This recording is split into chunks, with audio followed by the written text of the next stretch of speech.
ये देखिएगा पवित्र कबीर सागर संपूर्ण 11 भाग, और ये है खेमरा श्री कृष्ण दास प्रकाशन बंबई से प्रकाशित है। इसके अनुवादक कौन है?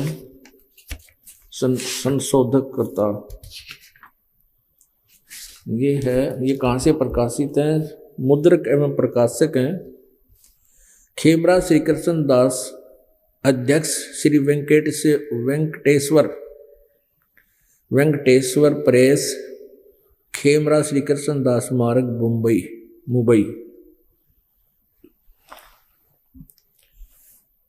ये है परमात्मा का चित्र जो जिंदा महात्मा के रूप में वो आए थे, श्री कबीर साहब। और इसमें इसका किसने अनुवाद किया है? श्री युगलानंद बिहारी, उन्होंने इसका संशोधन किया है। अब इसमें आपको दिखाते हैं, ये देखिएगा कबीर वाणी 136 पृष्ठ पे बोध सागर में, ये है कबीर वाणी और ये है इधर बोध सागर, पृष्ठ नंबर 136-37 पर। यहां देखिएगा, द्वादश पंथ चलो सो भेद, द्वादश पंथ काल फुरमाना।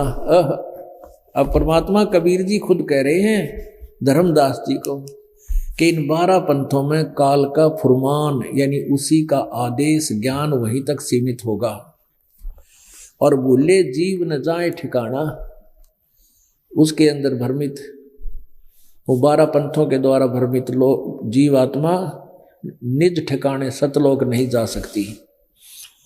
ताते आगम कह हम राखा, वंश हमारा चूड़ामणि शाखा। अब ये प्रथम जग में जागू बरमावे, बिना भेद वो ग्रंथ चुरावे, और दूसर सुरत गोपाल होई, अक्सर जो जोग दृढ़ावे सोई। तीसरा मूल निरंजन वाणी, ये पंथों के नाम है, ये 12 पंथ कबीर पंथियों के। अब यहां देखिएगा, अब यहां से देखेंगे हम, ये है कबीर चरित्र बोध, बोध सागर, कबीर चरित्र बोध 1871, ये 1870 है। और बोध सागर में यहां देखिएगा, ये कबीर साहब के पंथों का वृंतांत, कबीर साहब के पंथों का वृंतांत कौन कौन से हैं? नंबर 1 नारायण दास जी का पंथ, नारायण दास जी का पंथ, और दूसरा यागू दास जी का पंथ, और तीसरा सूरत गोपाल पंथ, और चौथा मूल निरंजन का पंथ, पांचवा टकसारी पंथ, छठा भगवान दास जी का पंथ, सातवां सतनामी पंथ, और 8वां कमाली पंथ नहीं, कमाल का पंथ। कमाल भी अलग हो गया था परमात्मा से, कमालीय पंथ, कमाल का पंथ, और 9वां राम कबीर पंथ, 10वां प्रेम धाम की वाणी पंथ, और 11वां जीवा पंथ, और 12वां गरीबदास पंथ। ये 12वां गरीबदास पंथ है। और आगे अब देखना, उसी पर आते हैं कबीर वाणी में 12 पंथों का जो वाणी के द्वारा, अमृतवाणी के द्वारा विश्लेषण है। कबीर वाणी 136 पृष्ठ से 137 पृष्ठ हम पढ़ेंगे। अब देखना, द्वादश पंथ काल फुरमाना, भूले जीव न जाए ठिकाना। ताते आगम कह हम राखा, वंश हमारा। यहाँ इन चूड़ामणि, यहाँ ये सही है चूड़ामणि, इन्होंने यहाँ जो लगा दिया 1870 पृष्ठ पर, ये गलत कर दिया। 1870 पृष्ठ पर इन्होंने नारायण दास का पंथ बता दिया प्रथम। नहीं, नारायण दास तो कबीर जी के समय में ही उनसे अलग हो गया था, अपने पिताजी की भी नहीं मानता था, वो तो कृष्ण पंथी था। यहाँ चूड़ामणि का पंथ है, ये प्रथम चूड़ामणि पंथ है, ये गलत लिखा है इन्होंने। और यहाँ देखो, यहाँ स्पष्ट हो गया ये तो है 1870 पृष्ठ पर जो आपको दिखा है बोध सागर में और कबीर चरित्र बोध में। कबीर साहिब के पंथों का वृंतांत प्रथम नारायण दास जी का पंथ इन्होंने बताया, ये गलत बताया है। नारायण दास का पंथ नहीं, ये है चूड़ामणि पंथ। और दूसरा याज्ञो पंथ, याज्ञोदास, सूरत गोपाल, मूल निरंजन, भगवान दास, टकसार की वाणी। अब यहाँ इससे स्पष्ट यहाँ होगा 136 और कबीर वाणी पे द्वादश पंथ चलो सो भेद। यहाँ लिखा है द्वादश पंथ काल फरमाना, भूले जीव न जाए ठिकाना। और यहाँ प्रथम जो है चूड़ामणि का सही लिखा है, ये प्रथम यहाँ गलत लिखा, यहाँ लिखना था ताते आगम कह हम राखा, यहाँ लिखना था प्रथम वंश चूड़ामणि शाखा। ये प्रथम चूड़ामणि का है ये, क्योंकि इन्होंने प्रथम जागू लिख दिया। प्रथम जग में जागू भरमावे, बिना भेद जो ग्रंथ चुरावे। और दूसरे सुरत गोपाल हुई नहीं। यहाँ देखो 1870 पृष्ठ पे बोध सागर में कबीर चरित्र बोध में, कबीर चरित्र बोध में ये यहाँ पर ये प्रथम नारायण दास नहीं है, ये प्रथम है चूड़ामणि और दूसरा याज्ञोदास और तीसरा सूरत गोपाल, चौथा मूल निरंजन। तो यहाँ ये सही है कबीर वाणी में 136 पृष्ठ पर। यहाँ है प्रथम, यहाँ प्रथम आना चाहिए था, ये प्रथम लिखा है इन्होंने जागू नहीं, ये उसके हिसाब से दूसरा है जागूदास और तीसरा सूरत गोपाल है।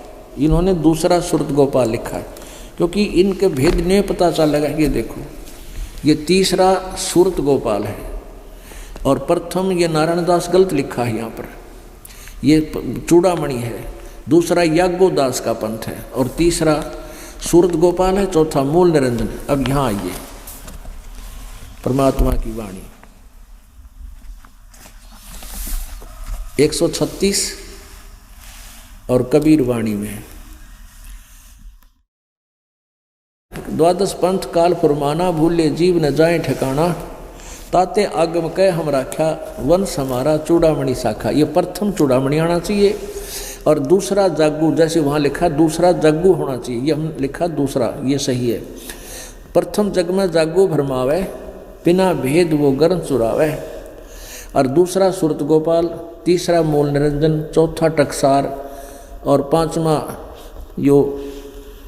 पांचवा ये पंथ है, पंथ बीज को लेखा। और छठा जो है सतनामी और सातवां जीव पंथ, आठवां राम कबीर पंथ, नौवां ये ज्ञान वो निरंजन है ना, मूल ज्ञान वाले ज्ञान वाला। और 10वें ये 11वां है परम धाम की वाणी, जैसे यहाँ लिखा है ना।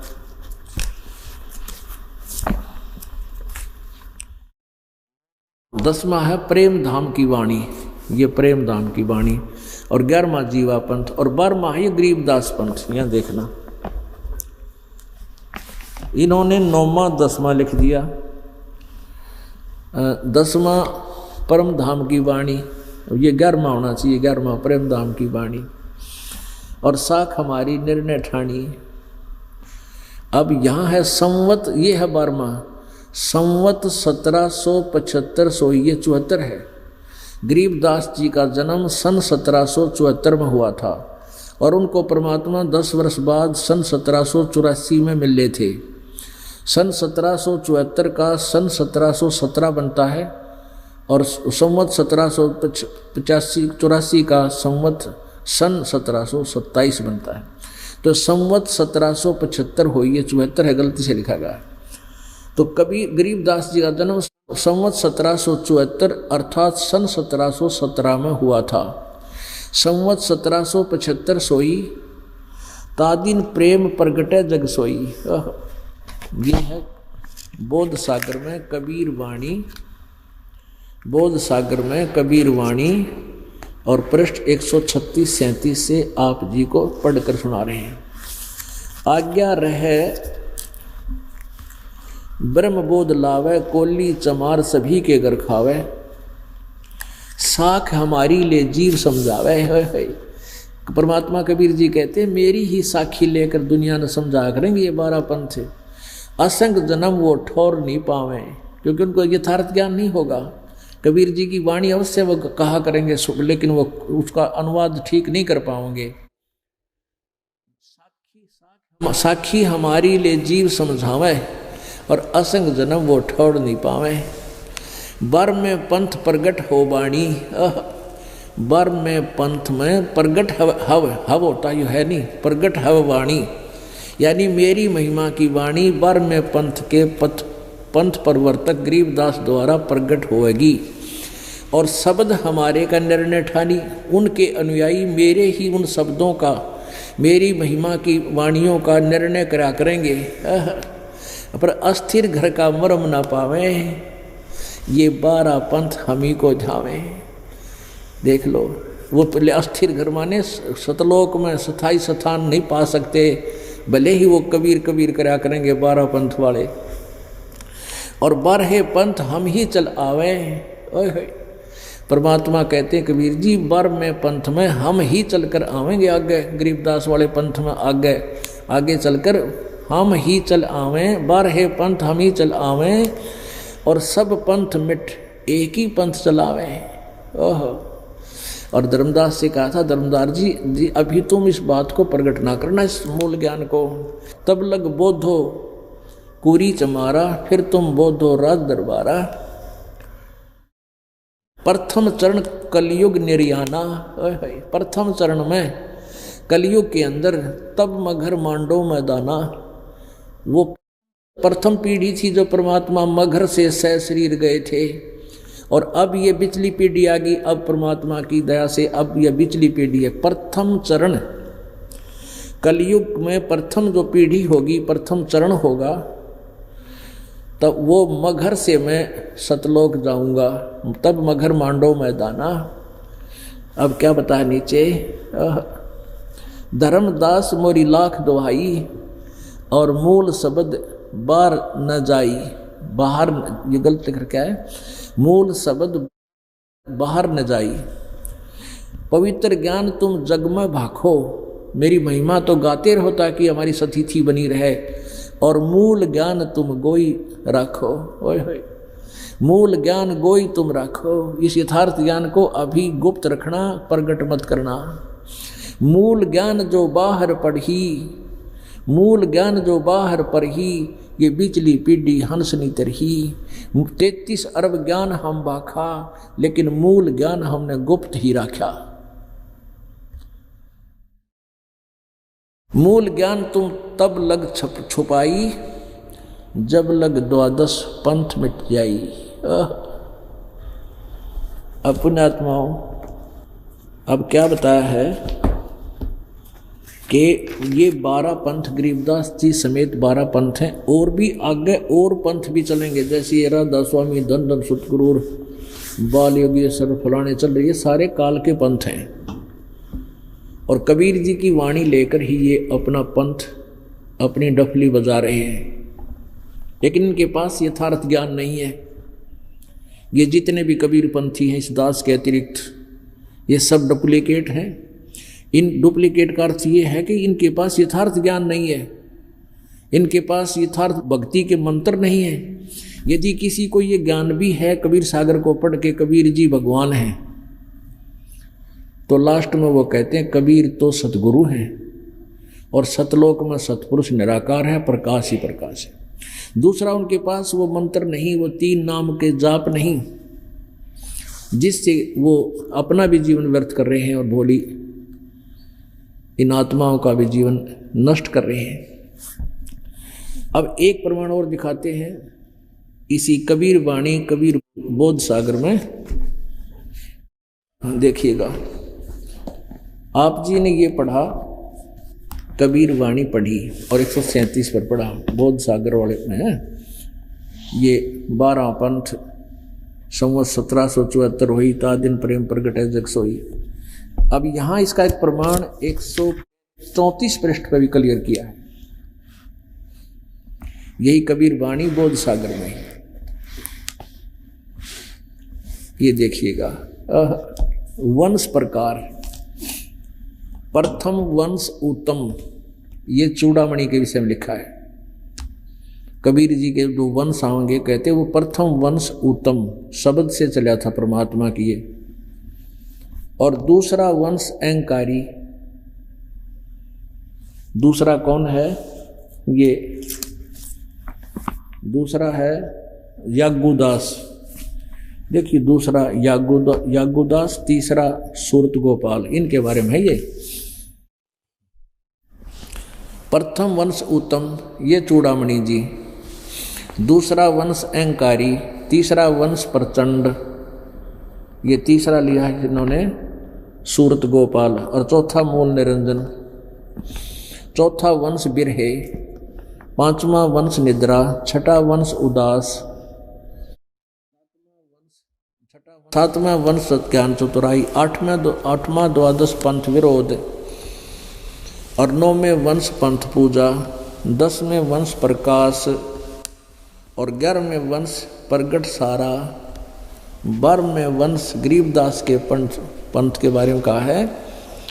12वें वंश प्रगट होवे उजियारा, यानी गरीबदास जी की वाणी के द्वारा मेरी कुछ महिमा का प्रकाश होगा, उजियारा सा होगा। और 13वां वंश इस दास के विषय में है, रामपाल दास के विषय में। 13वें वंश मिटे सकल अंधियारा, 13वां जो वंश मेरा आवेगा सारे अज्ञान को हटा देगा। एती दगा काल की समाई, और तत् बिंदु की टेक रह जाई। अब 12 पंथों में काल की पूरी धूम होगी। परमात्मा कहते हैं फिर भी इस यथार्थ ज्ञान का फिर भी जो है बीज शेष रह जाएगा, और बीज है तो पेड़ भी बन जाएगा।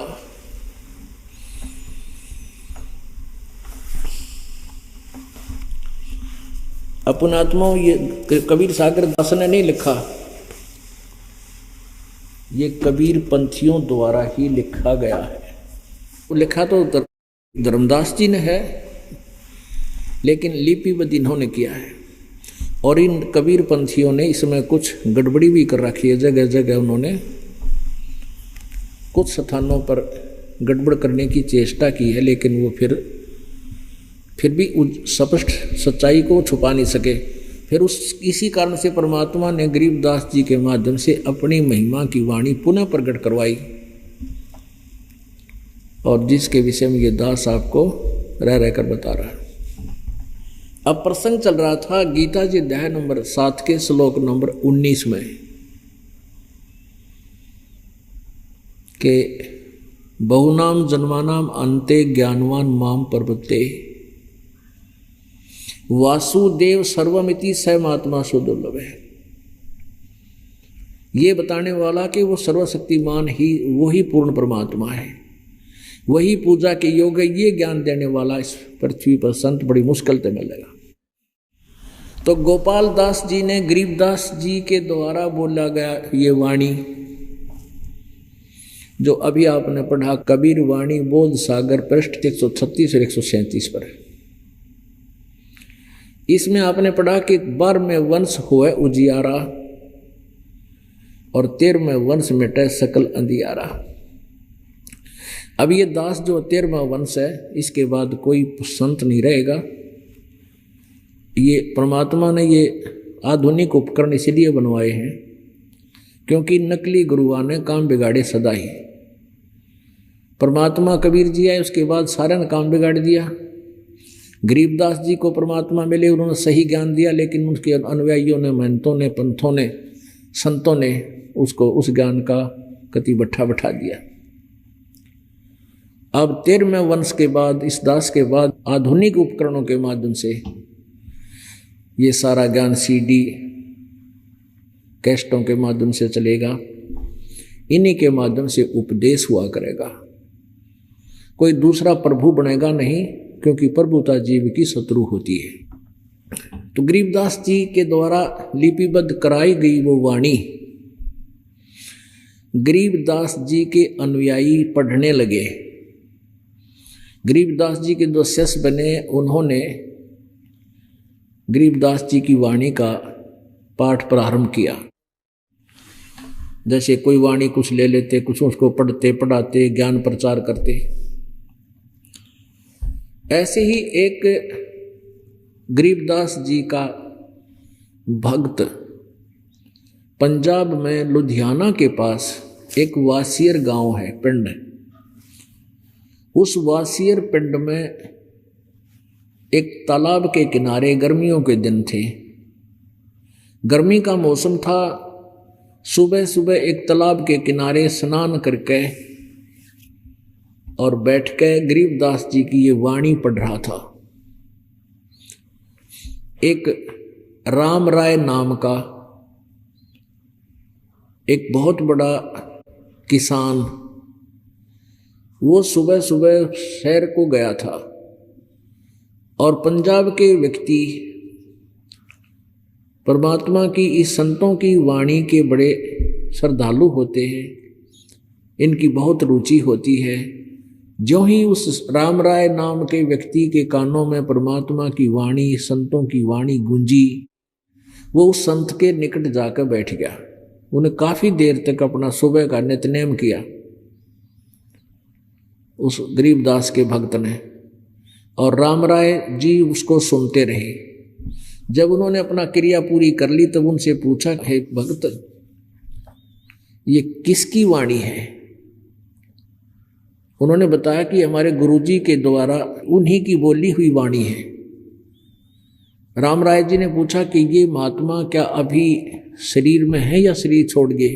उन्होंने बताया तो गरीबदास जी के शिष्य ने कि ये अभी शरीर में है, जीवित है। पूरा एड्रेस नोट किया। अब राम राय जी ने सोचा, सरदार जी ने, कि ऐसे संत के दर्शन करने चाहिए, बड़े भागों से मिलते हैं। वो वहीं से चल पड़े, पैदल चले या जैसे भी, और वहां पहुंच गए। कहाँ? छुडानी गांव में। छुडानी गांव में पहुंचे सुबह सुबह। वहां गांव में पूछा भी, यहाँ गरीबदास नाम के संत हैं। पता चला कि सामने उनका मकान है। वहां राम राय जी गए तो वहां कुछ भक्त बैठे थे, इधर उधर आसपास के गांव के आकर बैठते थे, सत्संग विचार सुन लिया करते थे, दर्शन कराया करते थे। राम राय जी ने पूछा कि भी महाराज जी गरीबदास जी कहाँ हैं, उनसे मिलना चाहता हूं। उन व्यक्तियों ने कहा कि वो खेतों में गए हैं। राम राय जी ने पूछा कितनी देर में आएंगे? तो उन भक्तों ने बताया, जी उनका कोई पता नहीं, आना होते ही बाजा, नहीं तो किसान हैं, खेतों में काम लग जाते हैं, शाम तक भी ना आए। और इधर उनके खेत हैं। एक गांव वाले ने बता दिया कि इधर उनके खेत हैं। उस खेत की उन खेतों में चल पड़ा। उसने सोचा जब इतनी दूर आ गया, 250-300 किलोमीटर, तो 10 कदम और रख लेता हूँ, दर्शन करूँगा, फिर बाद में ही जलपान करूँगा। उधर से राम राय जा रहे थे और गरीबदास जी आ रहे थे। गरीबदास जी का किसान जाट परिवार में जन्म था। धोती कुर्ता जैसा भी हरियाणा की वेशभूषा ये उन्होंने पहन रखी थी। सिर पे पशुओं का चारा उठाए ला रहे थे, बरोटा बंडल ज्वार काट के सिर पर रखे आ रहे थे, जैसे सिंपल किसान हो। अब राम राय जी के मन में ये सोचा था, उसकी अपनी सोच कल्पना थी कि महाराज जी तो कैसे होंगे, बड़ी दाढ़ी बड़ी होगी, सिर पर केस बड़े होंगे, लाल कपड़े पहन रखे होंगे, गल में 2-3 माला होंगी, या फिर कति मूंड मुंडा रखा होगा, लाल कपड़े जरूर पहन रखे होंगे, या कई धूने पर बैठे होंगे तो चमटा चमटा ले रखा होगा, केवल एक लंगोट तन पर होगा। इस दृष्टिकोण से वो संत की ये ही वेशभूषा मानते थे और उसी को संत मानते थे। राम राय जी ने गरीबदास जी से पूछा कि भाई रुकना किसान, मैंने गरीबदास महाराज जी के दर्शन करने हैं, मैं दूर तो आया हूँ पंजाब से, और वो कहाँ हैं? इधर उनके खेत यहीं बताए हैं। अब गरीबदास जी ने सोचा, न्यू कह दिया मैंने कि मैं ही गरीबदास हूं, तो ये मेरी एक नहीं सुनेगा और वापस पंजाब चला जाएगा, क्योंकि इसने वेश संत की परिभाषा और वेशभूषा, संत को इसने वेशभूषा से ही पहचान मान रखी है संत की। गरीबदास जी ने कहा कि आजा मेरे साथ, मेरे साथ आजा, मैं गरीबदास से मिलाऊंगा आपको। अब वो वापस हो लिया। अब जो ही अपने मकान के सामने गरीबदास जी आए, उनके शिष्य खड़े हुए, प्रणाम किया दंडवत, और सिर पे चारा रखा था वो ले लिया एक ने दौड़कर। अब राम राय ने सोचा, उनसे पूछा किसी से, ये कौन है, कि यही तो है गरीबदास जी महाराज। अब उस राम राय जी ने सोचा, देख 250-300 किलोमीटर आया है, और खोजा पाड़ या पाई चुया है, यो महाराज जी पाया है थरा गजब, इसे महाराज जी होया करें कदे। अब उसकी दिमाग घूम गया। अंतर्यामी गरीबदास जी समझ गए कि सरदार जी तो डगमग हो गया, पर जावे कहाँ, शर्मिंदा सा हो गया। ने सोचा इतनी दूर से आया हूं, इसका झाड़ा ले लूं, इससे प्रश्न उत्तरी तक कर लूं, विष्णु महात्मा मान रहे हैं ये लोग। वो बैठ गया, पर मन में ये विचार गलत आ गया तुझे। वो झूम रहा था उसका माइंड, तो गरीबदास जी ने उसका नाम झुमकरा रख दिया, झुमक राय। उधर से क्या किया, जितने वहां भगत थे सेवक, कुछ तो दर्शन करके चले गए, कुछ एक को काम बता दिया, भाई तू बैल पानी प्याला, आप खाने की कह दो, ये भगत आए हैं दूर तक। वहां अकेले रह गए और नहान लाग गए, बाल्टी पानी का रख के। एक सेवक ने पानी की बाल्टी रख दी, स्नान किया, स्नान करके फिर धोती बांध जाकर, हरियाणा में धोती बांधते आपने देखा होगा, और उसको धोती का ही एक हिस्सा मोड़ कर एज ए बेल्ट प्रयोग करा कर धोती के ऊपर बेल्ट की तरह बांध लेते हैं। गरीबदास जी ने जब नहा लिया, धोती बांधन लगे, कहने लगे उस राम राय को कि हे सरदार जी, राम राय इधर आइए। कि हाँ जी, ले मेरा धोती बांध दे, मेरी हाथ का चोट लगी, रहट पे काम करूं था, ये मेरी धोती बांध दे। अब धोती कैसे बांधा करते हुए, उसकी एक गांठ,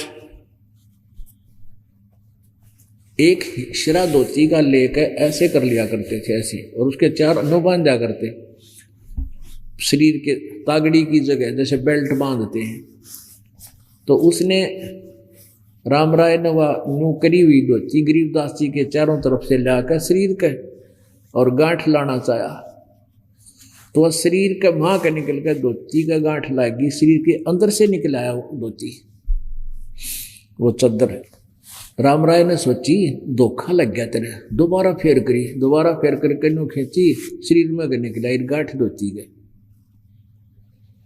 तीसरी बार फेर करी फटाफट, तीसरी बार फिर शरीर से निकलकर, और तीसरी बार फिर गांठ धोती गए, शरीर के अंदर से निकला। अब राम राय जी जो थे वो विष्णु जी के उपासक थे। अब गरीबदास जी ने इतने से ऊपर अपना हिस्सा विष्णु रूप बना लिया और कहने लगे रहे राम राय, ए झुमकरा। उसने क्या सोचा था राम राय ने, गरीबदास जी की किसान थे बहुत बड़े, 1500 एकड़ जमीन थी उनके, और उधर से 800-900 एकड़ जमीन थी राम राय सरदार जी के, इसलिए उसको राम राय साहब कहा करते हैं। तो उस राम राय ने सोचा मेरा कैसा किसान है और ये मजदूर मुजाहिरे, इसको प्रणाम करें, महाराज मान रहे हैं। तब गरीबदास जी ने कहा कि हे राम राय, मैं तेरे जैसा आदमी हूं, पर यह गांठ क्यों ना लगती, तेरे पर धोती क्यों ना बनती। जब उसने देखा करो हो ऊपर, क्या देखा कि विष्णु रूप बना रखा गरीबदास जी ने। अब चरणों में पड़ गया, रोए रोए कि हे भगवान, मैं पहचान नहीं सके आपको। तब गरीबदास जी अपने उसी रूप में आ गए, कहने लगे उठ भाई तुम मकरा, आ जाए चर्चा करेंगे भगवान की। फिर उसने देखा तो फिर वो गरीबदास जी ने सोचा तेरा वो स्वप्न सा हो गया कि तेरा धोखा लग गया, तुम विष्णु जी का उपासक है ना, इसलिए तुझे रूप दिख गया होगा भगवान ने कहा। ये तो आदमी सिंपल ऐसा लग गया। फिर ज्ञान से चर्चा करी, जब पूरी सृष्टि रचना सुनाई गरीबदास जी ने और पूरा ज्ञान बताया, वासुदेव की परिभाषा बताई जैसे दास बता रहा है, तब राम राय ने कहा कि हे महाराज जी, ऐसा ज्ञान तो आज तक किसी ने हमें नहीं बताया। तो गरीबदास जी क्या कहते हैं, तत्व ज्ञान कोई ना कह रे झूमकरा, ये पैसे ऊपर नाच सुनो रे झूमकरा। तत्व भेद कोटों मध्य कोई नहीं रे झूमकरा, अरबों में कोई गर्क सुनो रे झूमकरा। कोटों मध्य कोई नहीं रे झूमकरा, अरबों में कोई गर्क सुनो रे झूमकरा। अब गरीबदास जी क्या बताने लगे, कहते हैं तत्व भेद किसी के पास नहीं है, करोड़ संतों में तुझे इस ज्ञान का परिचित आदमी नहीं पाओगा। अरबों में कोई एक, अरबों में गर्क यानी गर्क मीन पूरा ज्ञान भी उसके पास, उसको अधिकार भी हो नाम देने का, और उसके पास पूर्ण मंत्र भी हो।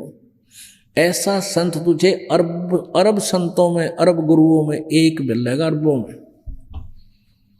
करोड़ संतों में भी नहीं मिला इतने। पुण्यात्माओं, एक गांव में यदि 10,000 आबादी है तो 5,000 गुरु पाएंगे उसमें। कोई तो झाड़े लड़ियाँ, कोई जाड़ झाड़नियाँ, कोई जाड़ किलनियाँ हैं, और कोई फिर टोटके बतानियाँ। जैसे किसी बहन के बालक के, किसी बेटी के बालक के, बच्चे के कोई बुखार आ जाता है तो सासू ने को कहेगी बेबे थारा दुआस की पूजा है, उसका दर दे 100 रुपया बाबा श्याम जी का। जिठानी ने को कहेगी कि बरली का हो रहा है, बरली के दर दे 2 मुट्ठी चावल। पड़ोसन आओगी नो कहेगी ना भीतरली के भी दर दे, यानी भीतरली माता। तीसरी आओगी नो गुड़का माड़ी की बोल दे एक बेली। चौथी आओगी, 5वीं ने कहेगी इसके कान तले टीका ला दे। 6ठी ने कहेगी गलों में गंडा बांध दे इसके। और 7वीं ने कहेगी इसका ऊपर के जिसकी नजर होगी हो ना, उसके रेत उठा के इसके ऊपर के फेंक दे छोरे के। तो एक गांव में 5,000 गुरु पावेंगे। ये धार्मिक ज्ञान और समाधान बतानी है। और फिर हनुमान की पूजा बतानी है न्यारे, संतोषी माता के व्रत बतानी है न्यारे, रामकृष्ण की पूजा बताने वाले न्यारे। लेकिन ये तत्व भेद बताने वाले करोड़ों में नहीं पावे। एक समय एक गांव में एक पंडित जी कथा करे था। उसने सोची कथा ना अच्छी लंबी खींच दूं, 1 महीने की रख दी 30 दिन की। और 30 दिन तक उसको प्रतिदिन 1 रुपया चढ़े। कोई टका चढ़ावे, कोई 10 पैसे, कोई 2 पैसे, कोई 54, कोई 52। यानी 30 दिन में, 1 महीने में उसके 30 रुपये दान के आए। और उसी गांव के लोग कुछ नालायक टाइप थे। उन्होंने सोचा कि इस कथा का भोग पड़ेगा 30वें दिन पणवासी ने। उन्होंने दिल्ली से एक नाचने गाने वाली चंपाकली नाम की एक गायिका मंगा ली। वो गायिका मंगा ली। उस दिन सांग उन्हें रोप दिया जिस दिन भोग पड़ना था कथा का। तो 30 दिन में पंडित जी कहता है 30 रुपये, और चंपाकली का 2 घंटा में मार कर डांस डूंस करके 500 रुपये दान आ गए। अब पंडित जी को पता चला उसका तो पानी सूख गया शरीर का। अकर तेरा गजब हुई है, मन 30 दिन हो गए गाल पीटते ने, मेरे 30 रुपये और वह 2 घंटे में लेगी 500 रुपये। नाश जा लिया देश का। अब लेकर वो 30 रुपये पैदल चल पड़ा, पैदल चलते ही थे। उसको पता था कि गरीबदास नाम के एक बड़े अच्छे संत हैं, सुना था उसने, पूछताछ कर चला गया।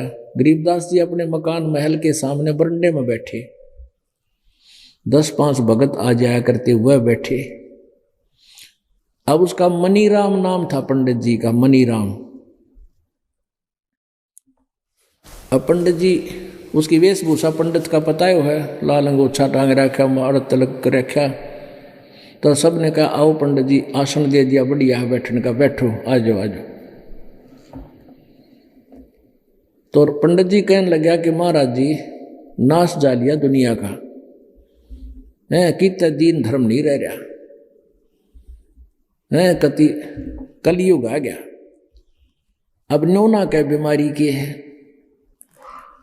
अब वो जो शेष बैठे थे वहां गरीबदास जी के, वो कहने लगे महाराज जी पंडित जी का क्या तकलीफ है, यूं ना बताता, और दुखी न रहा।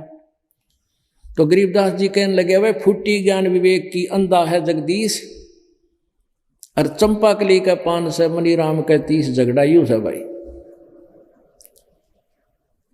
यू नो दिखा है कि चंपाकली 5 से लेगी, तेरे 30 मिले।